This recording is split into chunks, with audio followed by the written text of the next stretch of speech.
ચાર સિંહ પતી ગયું. બધાએ તો આંખો બંધ કરી દીધી કે પતી ગયું. હવે એને ચાર સિંહ લીલાને ઘેરી વળ્યા છે. બધા આંખો બંધ કરી ગયા. એક બે ને ત્રણ. મતલબ ભગવાન ઉઠાઈ લે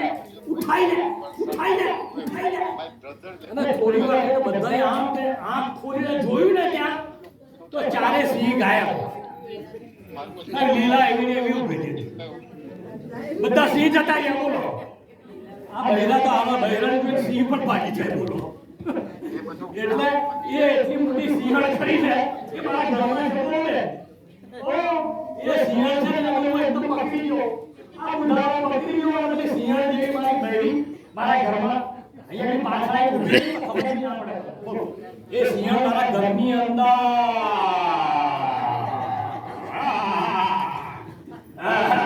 આ સિંહણ ના આ તો મારે સ્વીટ હાર્ટ છે. સિંહણ my sweetheart. Sweetheart નહીં, સિંહણ સ્વીટ હાર્ટ. મેં મારા વખાણ સાંભળ્યા.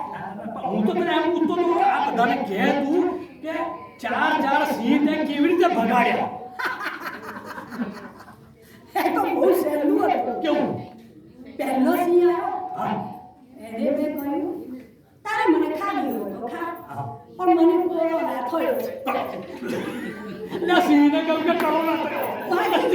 સિંહ ભાગી ગયો. બીજો સિંહ આવ્યો, એને મેં કીધું માસ્ક પહેરીને આવજે. પેલો સિંહ મારી પાસે આવ્યો ને એને મારો કોરોના લાગી ગયો એટલે બીજો એ નાખ્યો. બીજો પણ ત્રીજો કેવી રીતે ભાગ્યો?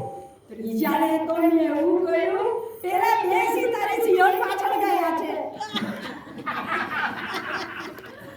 એટલે એ ભાગ્યો.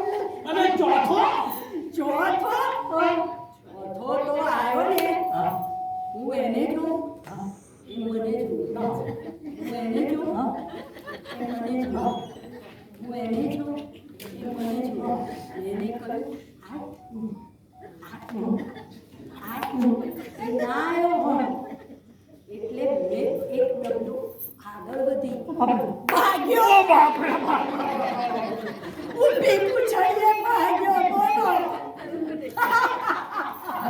સફાઈ કરો બુદ્ધાદાર, મારો હાલ છોડો બાપા. ચાર સિંહ કેવી રીતે ભગાડ્યા?